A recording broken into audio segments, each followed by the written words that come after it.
This episode is brought to you by our podcast's very first sponsor, founding local partner, Perfect Books Ottawa. Perfect Books is an independent bookstore located at 258A Elgin Street in the heart of downtown Ottawa. Perfect Books, a store for book lovers. I'm sure there are a lot of people who have lost friends, maybe even, family members who still don't know about it. They still don't have a way to know. And they're going to figure it out, 2 weeks, 20 days, a month, whenever the internet is back on. They're going to figure it out way after the fact. And that alone, it causes a trauma it's hard to get over. Iranians are reeling as they endure one of the bloodiest and most repressive periods in their nation's recent history. Thousands have been killed, wounded, and detained following days of countrywide protests. What's going on in Iran? I'm Adrian Harewood, and this is In Bed with the Elephant.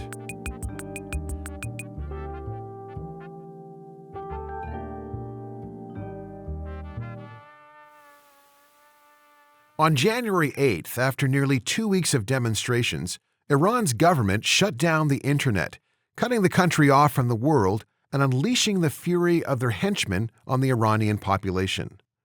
From all reports, what ensued was a series of massacres, the full extent of which is still not yet known. Why are millions of ordinary Iranians so angry? Why has the government responded to street protests with such brutality? After 47 years, is the Islamic Republic on its last legs? Joining me to talk about this is a keen observer of Iranian politics and history. Amir Ahmadi Arian is an Iranian writer and journalist. He was born in Avaz, Iran in 1979, the year of the Islamic Revolution. While living in Iran in the 2000s, he was a regular contributor to reformist newspapers. Amir Arian's essays have appeared in the New York Times, The Nation, the Paris Review, and the New York Review of Books. He's currently an assistant professor of creative writing at Binghamton University in upstate New York. Amir Arian, welcome to In Bed with the Elephant. Thanks for having me. Amir, we've been hearing news of a brutal government crackdown in Iran that began in the early part of January. Reports in Britain's Guardian newspaper suggest that starting on January 8th, the government has been slaughtering protesters and that bodies are piling up in morgues and cemeteries across Iran. And while it hasn't been confirmed yet, there are estimates that the death toll could be in the thousands, even the tens of thousands, which is both an astonishing and devastating number. What's the latest that you've heard about what's happening on the ground in Iran right now, Amir? Well, I've heard very little, actually, because as you know, they've shut down the internet. And there's very little, a trickle of information here and there that comes to us.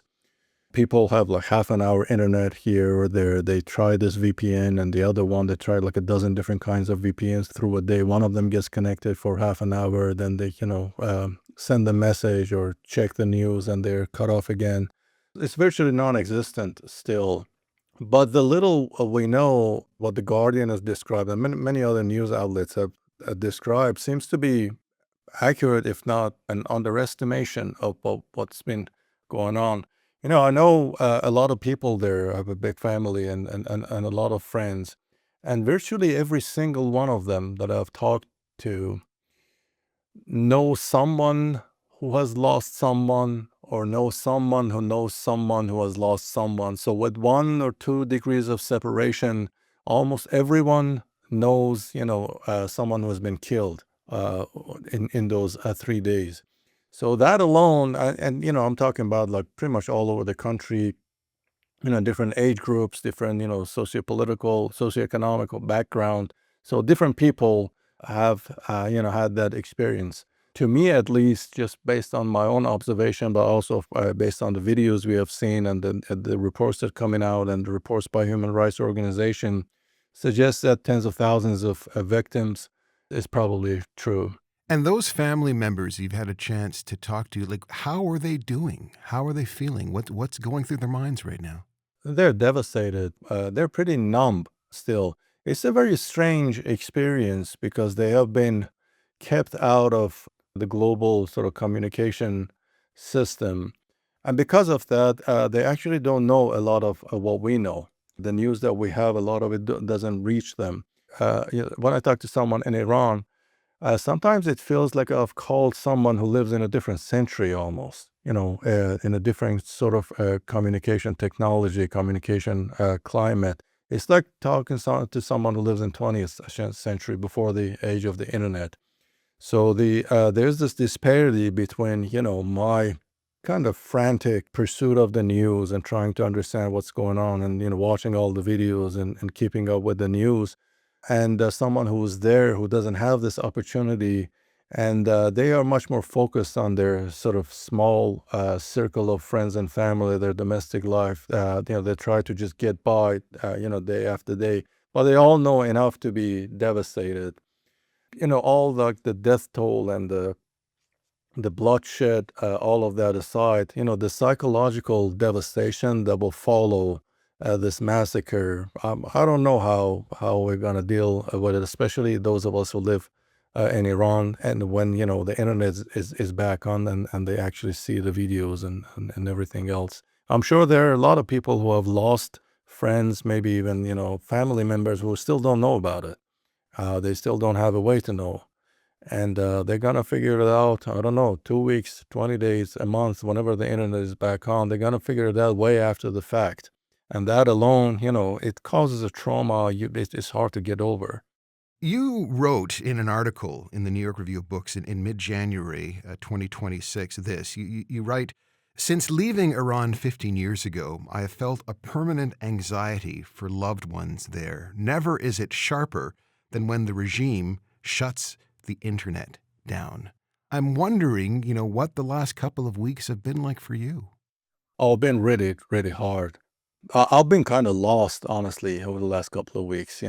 This blackout is really grueling to go through day by day. You wake up every morning and kind of look at your messaging apps and try to see who has managed to come online and who hasn't. And just there are like many of the messages that I received are from friends writing, "Hello, I'm alive. Thanks for checking. I'm gonna be disconnected in a minute. Talk later." Right. So most of the messages are like that. I mean, it's kind of an imperfect metaphor that just came into my mind, but it is like waiting behind the gate of a prison. And inside the prison, I mean, it's not really not an exaggeration either. They're basically taking hostage 90 million people inside that country. So it is being outside the walls of this prison, and a lot of horrible things are happening there, and you have no way of not only stopping it, but you have no idea what's actually going on. You have no way of even knowing what those horrible things are. I've seen everything from like childhood in the war zone to the student movements, 1999. Getting beaten up, interrogated, all kinds of political movements, and like the censorship and so on. Then a life in exile for 10 years. So different phases of that. This is different, and it hit me differently. Yeah, I've never been this lost when it comes to just thinking about Iran or trying to understand Iran, or in my relationship with my people back home. It's evident that the Iranian government has responded with ferocity to the protests that began in December. How do you explain the reaction of the government? Why has the reaction been so murderous? Why has it been so ferocious? Because they were about to fall.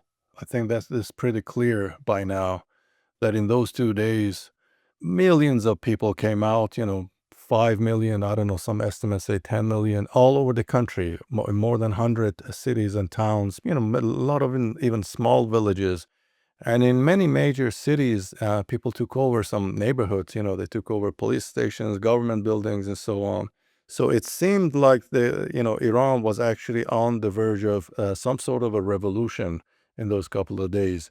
So they had really two choices, it seems like, in Friday. What I say is, a lot of it is speculation, because, as I said, we have very small amount of information about what happened then.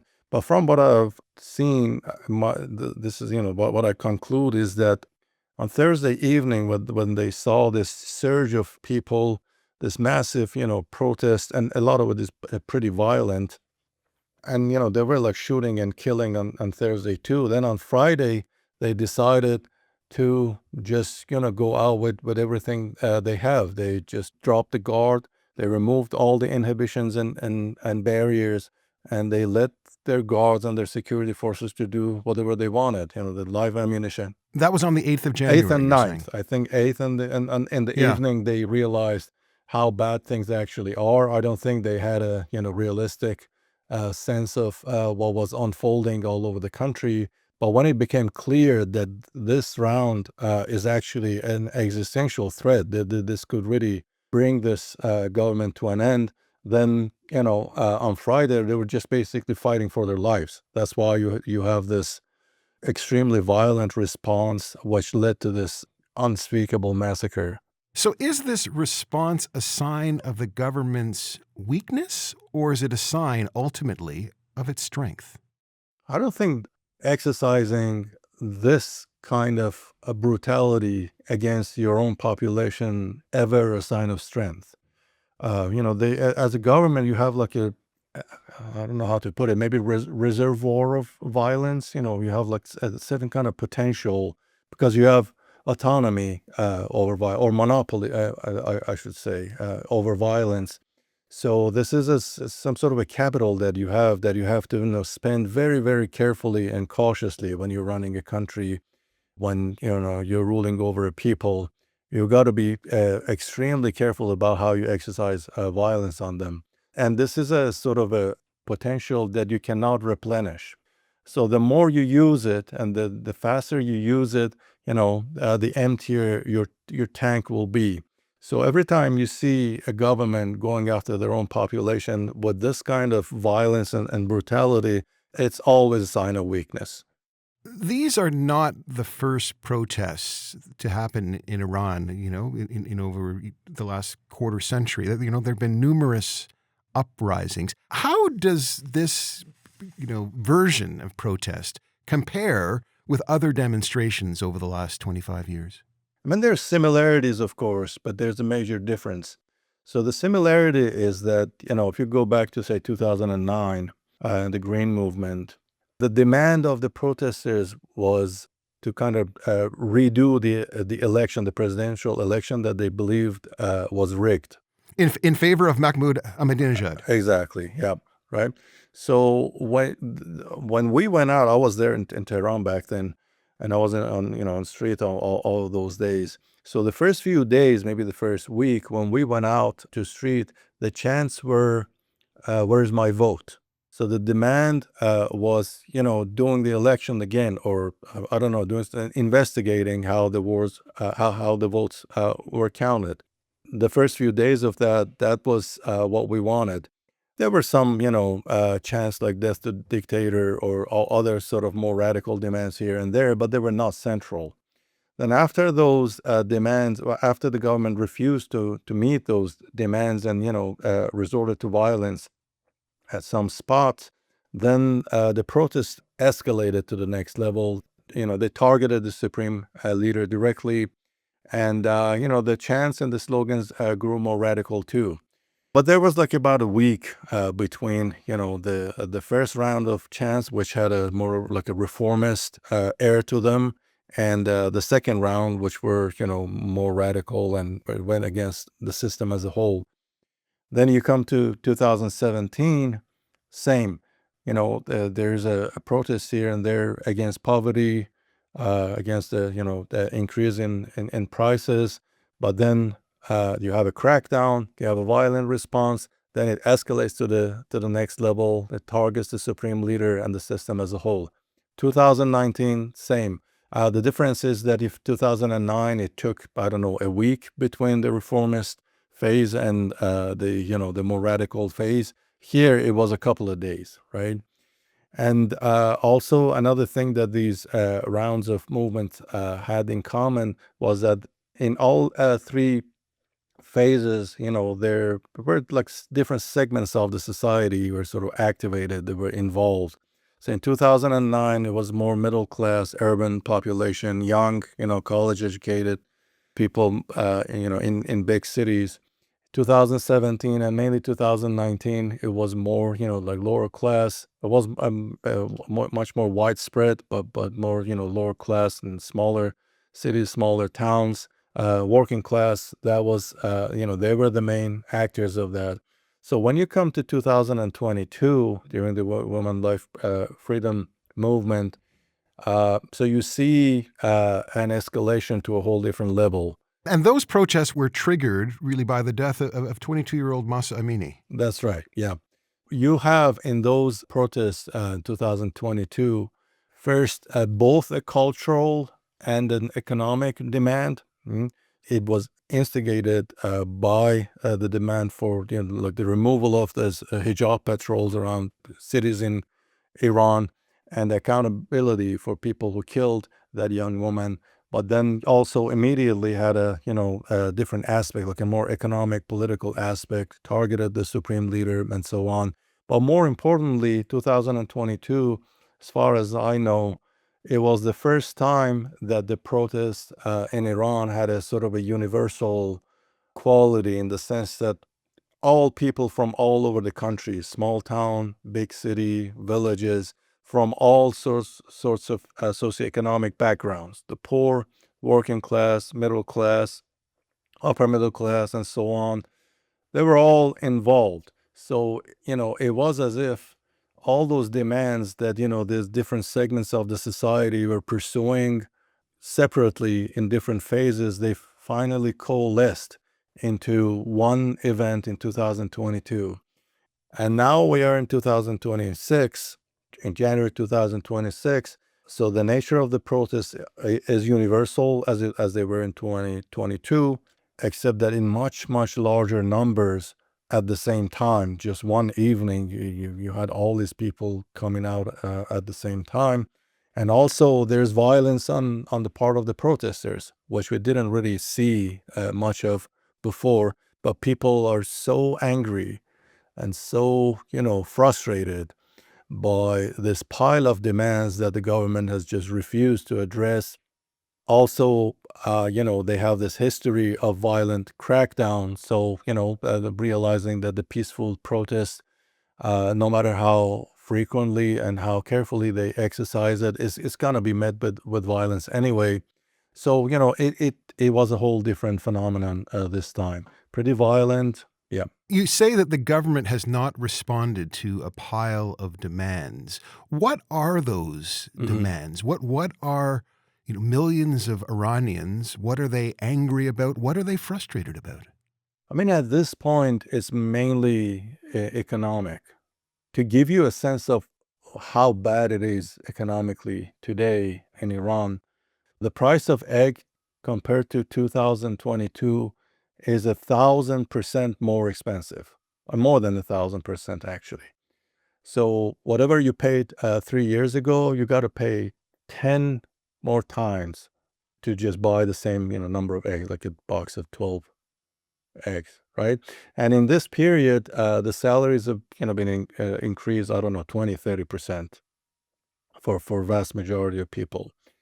So what I'm saying is a very dramatic and radical immiseration of the Iranian society over a very short period of time. The currency has lost much of its value. Yes, that's why you have this immiseration and this inflation, and you have this like free fall of the currency just before this round of uprising started, and just the amount of stress and confusion that it imposed on Iranians, on people who live inside Iran. Just that alone turned the country into, this barrel of dynamite. It just needed a little match to explode, and it was only a matter of time. There's also an environmental crisis in Yes. Tehran. Can you talk about that?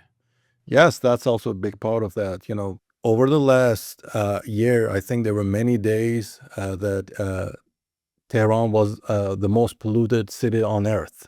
There were at least a couple of days I remember them quite clearly. You also had the water crisis. I mean, go back in July and August, President Pezeshkian gave a speech, gave an interview, just very openly and almost kind of stoically. When he was asked about the water crisis, he was like, yeah, there's not much water behind the dams. They're going to dry out pretty soon if you don't have, rain. And if that happens, yeah, we got to evacuate Tehran. I mean, we're talking about a city of 15 million people, and the president of the country pretty cavalierly saying that we don't really have a plan. We don't really have a plan B when we come to that crisis. The only thing that he could think of is that just pick up and leave. So just imagine the amount of, again, pressure and stress that it puts on a family, like an average family just raising young children and so on. So then you have the electricity shortage in that city, a multi-hour power outage, different neighborhoods of Tehran, and so on and so forth. So yeah, I can't just keep going about the myriad crises that Iranians had to deal with over the last few years, which brought them to this point. And there's also, particularly following the disastrous 12-day war against Israel in the summer of 2025, beginning in June 2025, there's a security crisis in the country as well. Can you elaborate on that? The government in Iran always prided itself on security since 1979, really. So the idea was that true, economically we have problems, culturally we're not great. Yeah, we know that a lot of people, a lot of the population are not on the same page with us politically, socially, and so on. But at least we have managed to bring security to this country, So they were like, look around at the countries around you, Syria, Afghanistan, Iraq, Lebanon. Just look at them. That they have like bombs going off everywhere. The armies from all over the region or all over the world just come in and get out. And, they were like, those people would probably be happy to trade their whatever economic, advantage they might have, which they didn't, with the security that we have here. That was the whole shtick. That was the whole selling point of all they have been doing. But then over the last couple of years after October 7th, the so-called axis of resistance that Iran had built over the last 20 years, it collapsed within a pretty short period of time. So you had, what happened to Hezbollah, which is in Lebanon. So at this point, it's like a husk of what it was. It definitely doesn't have the deterrence capability that it had before, which helped Iran a lot. Then you had this case of Syria, where Iran's most important ally, Bashar al-Assad, the man that Iran spent so much money and human resources, human capital to keep him in power. His government basically evaporated in the course of a couple of months. And then once those two significant allies of Iran were out of the equation, then you had a 12-day war. Israel attacked Iran, and within the first couple of days, the air defense system around Tehran, they were just destroyed. So you had for like 10 days Israeli bombers just basically coming in and going out and doing whatever they wanted in the in Iran's sky. And if Iran didn't have the missile program to respond and cause some damage to Israel, I don't know where that war would have gone. Well, Iranians have felt the brute power of Israel, but also the United States. Last summer, in June of 2025, the United States launched these bunker bomb assaults on nuclear sites in Iran. We know that the Israeli attacks resulted in some, 1,000 Iranians, civilians, being killed during that period. It's a difficult question, but do those Iranians who want to see the end of the regime, are they hoping that the United States intervenes at this time? Like, what are they wishing for? I mean, I've talked to so many people in Iran that actually do welcome a military strike just so they can get rid of them. They can get rid of their rulers. It is really depressing and really like a tragic turn of events for the Islamic Republic. I think the military strike will be a disaster. First of all, like morally, I mean, I'll never support bombing a place where I don't live. So that's one thing. Historically, we have seen what military intervention has done to countries that are kind of similar to Iran, like Iraq, Syria, Libya, and so on. So the list is pretty long. In the case of Iran, this like a Maduro kind of Hollywood operation they carried out in Venezuela, it's not going to work. I mean, even if they come down, their parachuters or whatever they did there, and kidnap Khamenei. Iran is not like Syria or Venezuela, that you kind of cut off the head of the snake and it just collapses. The Islamic Republic and the Revolutionary Guards are very deeply woven into the whole sort of infrastructure of the society. There's a large number of them. Also, Iran is a country of 90 million people, and it's really large. There are no magical solution. There are no silver bullets for Iran. If you want to kind of start bombing the infrastructure of the country, so you paralyze the regime, you might succeed, but you paralyze the society as a whole.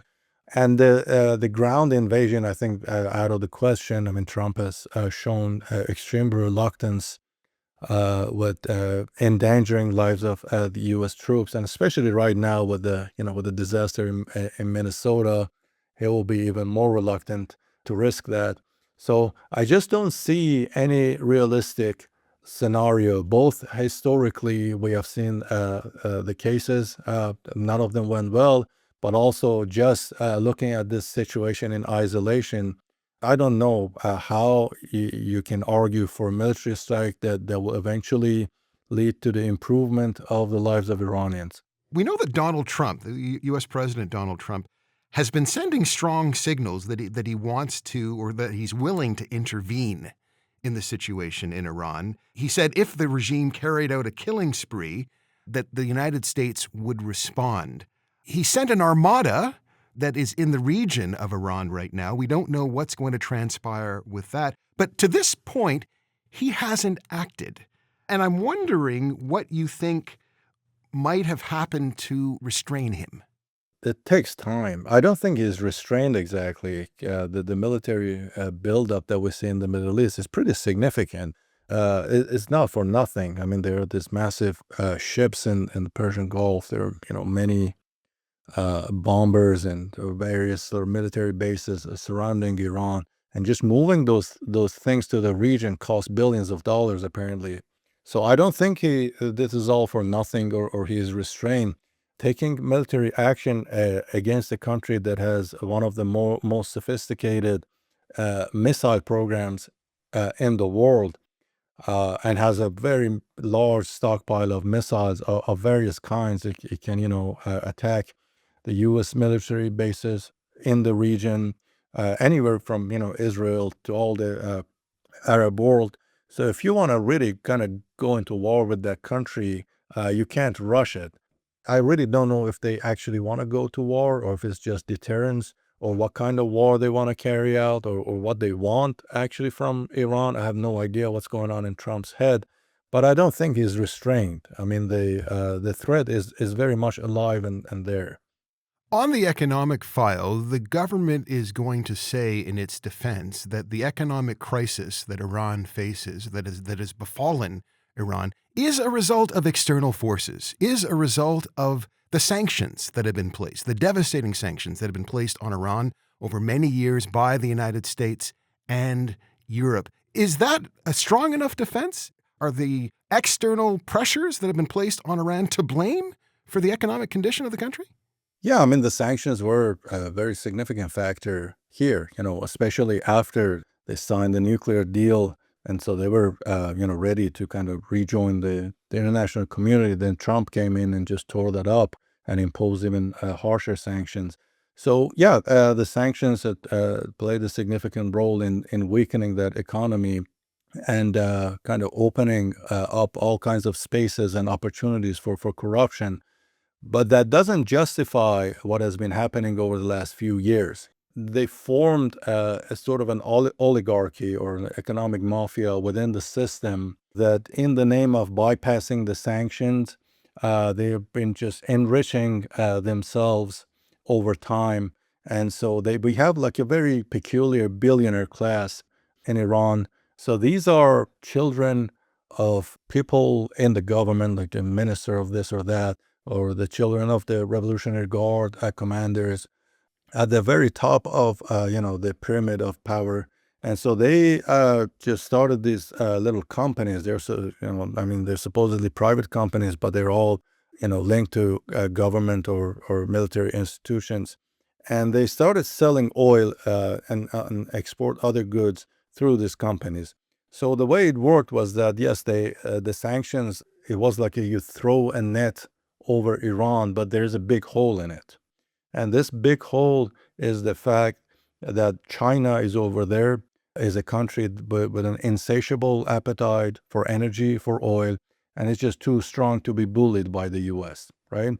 So Iran has been selling oil and other goods to China, yeah, under the market price, and but in all kinds of roundabout way with this so-called shadow fleet, which are the ships, oil tankers that cross the sea and with the flag of a different country. So it wasn't convenient, but they were selling oil. They were making money. They were generating revenue. The problem was that a significant portion of that revenue, which went to the companies that this oligarchy had started in Iran, a significant portion of that money didn't come back to Iran. You've written in the New York Review of Books that this oligarchy may have siphoned off more than $116 billion from state coffers over the last 7 years. Yeah, it's not my number. This is quoting Hossein Samsami, who is a conservative member of the parliament. It's not like an exiled sort of dissident writer in upstate New York who was pissed at them. This is a conservative member of the parliament saying that. And I think the number has probably grown because I think that interview was last year. So to give you a sense of how big a number that is, the annual government spending in Iran for everything, like the money that government spends in Iran for everything in the country, hovers, somewhere between $50 to $60 billion a year. So 120 billion is worth of 2 full years of government spending on everything in that country, which has gone to the pockets of, I don't know, maybe a couple of thousand people, a couple of thousand well-connected people. So that's like the corruption of just incomprehensible proportions. So this is a government that, in the eyes of the population, has lost legitimacy? Yes, I think so, especially after the events of the last couple of weeks. Yeah, I don't know how you can restore legitimacy after killing tens of thousands of your citizens. And I don't see it in them. The healing process that it takes. They really need to put their egos aside and just start a whole different way of governing the country. They got to go out and, I don't know, commiserate with the families of the who have lost their children, and most of the people they've killed are very young. I don't know, financially they need to support them. They need a very vast program and many months, many probably years of hard work to restore whatever legitimacy they had before those events, which wasn't much to begin with. But what they lost during this bloodshed is a really very significant blow to that system. The Ayatollahs came to power after a revolution, after deposing the Shah of Iran. Nearly 50 years later, we're seeing that Reza Pahlavi, the 65-year-old eldest son of the Shah, has become, it seems, a more prominent player in contemporary Iranian politics and has assumed a position of leadership amongst the opposition. What kind of support does he really have amongst the Iranian population? He is popular, just looking at... What does that mean when you say he's popular? The number of people who actually like him and take him seriously and would be happy to see him in power is large. I've had family members just running the whole gamut of political spectrum from the far left to far right. So many of them, including people I'd never expected to see. Now they are, Pahlavis, as we say. They're the supporters of Reza Pahlavi. But this is Why? What do they see in him? Part of it is an emotional response to the people who are in government right now. It is really hard to overestimate how strongly and deeply many Iranians despise their rulers. They really, really dislike them. They really hate them. So part of what they're going through, is just processing this incredible rage and anger. So to a government that came out of a revolution in 79 by deposing the Shah, and they're very proud of that revolution. They still, regard themselves as revolutionaries. Like the best way to make them incredibly angry is going to the son of that Shah and asking for leadership. So this is an emotional part of that. I think it sounds, as I describe it, it might not sound that serious, but I think it's an important factor, and it's not discussed enough. But then there's another element there, which is a strong sense of nostalgia, for the pre-79 Iran. So it almost feels like the story of the fall. The way they talk about it, it's like, before 79, we lived in a country that was basically paradise. Then we committed a sin in 79 by, going behind and supporting Khomeini. It's like the equivalent of picking the fruit from the forbidden tree.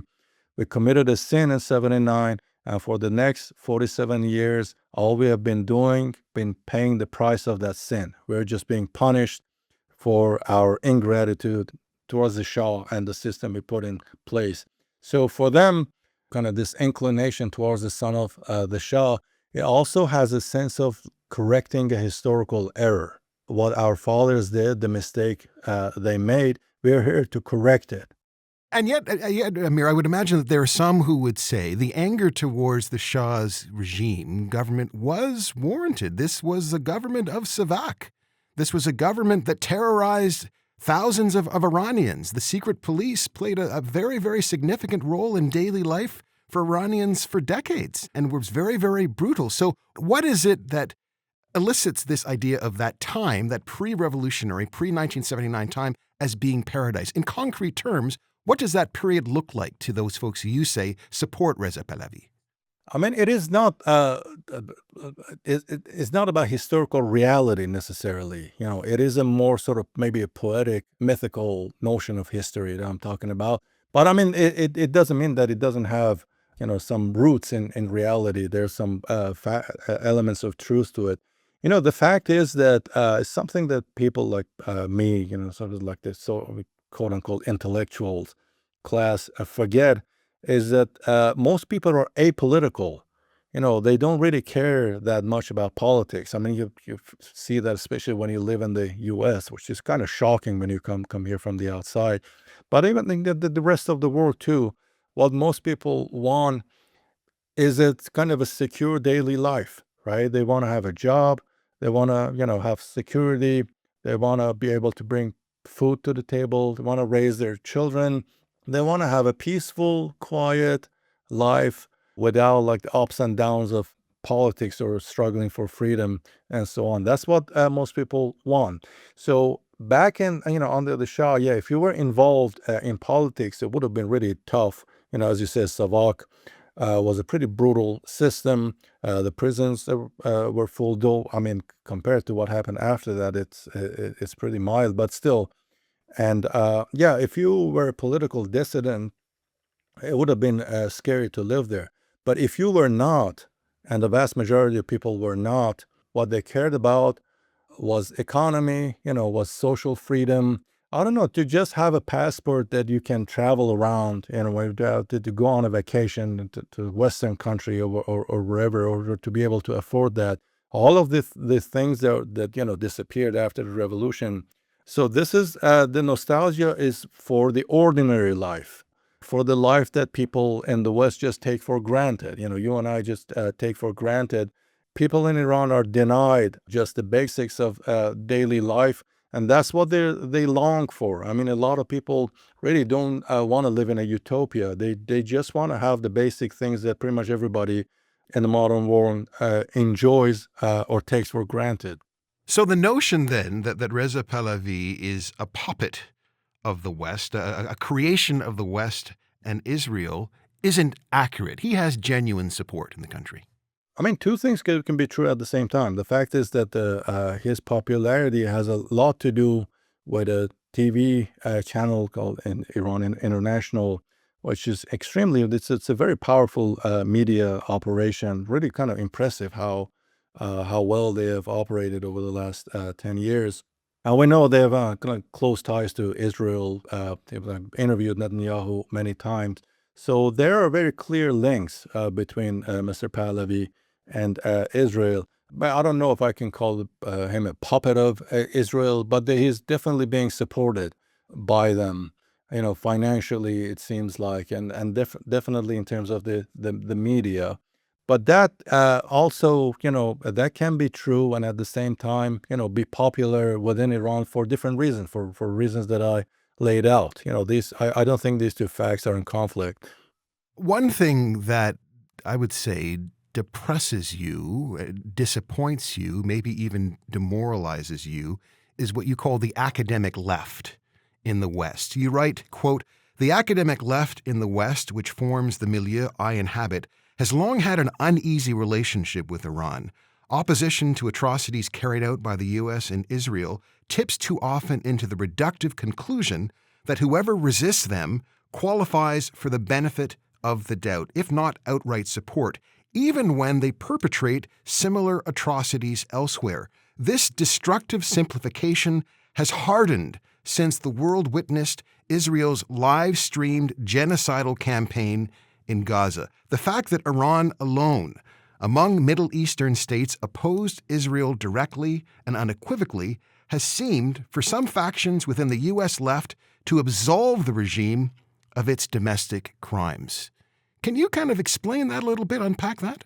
It's not, I mean, this is not the first time. We saw that in Syria too. If you go back 2015, 16, 17, remember that very clearly, that there were Syrian activists, Syrian people putting out the images of murdered children, mass murders, mass graves, just destroyed towns, people killed by barrel bombs, all kinds of atrocities that we saw in the Syrian civil war.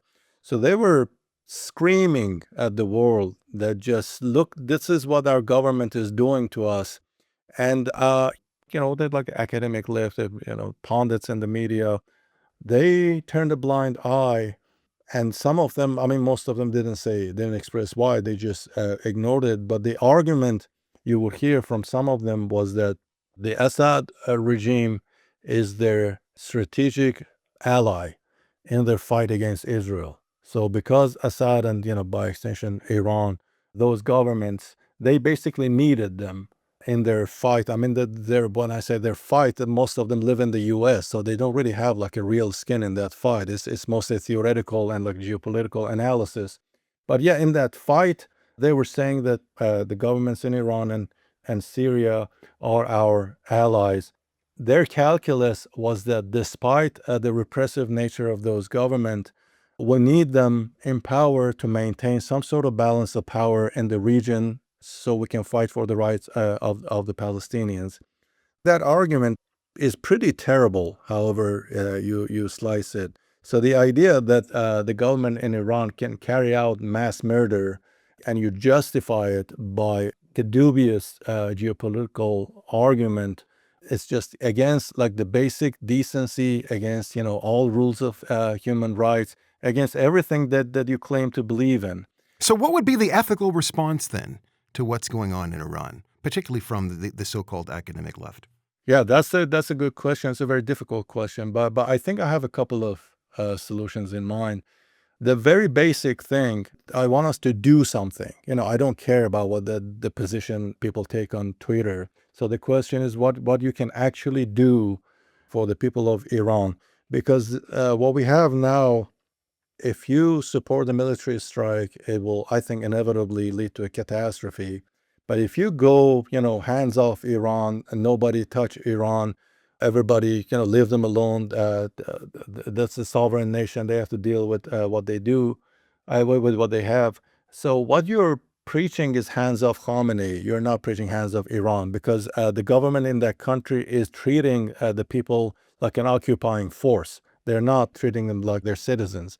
So you got to do something. I mean, if you really care, if you really if you want to be consistent with the principles that you preach and claim to believe in, I think that you want to find a way to help them. I think the very, very basic thing that we can do, and we should have done by now, is finding a way to reconnect Iranians to the internet.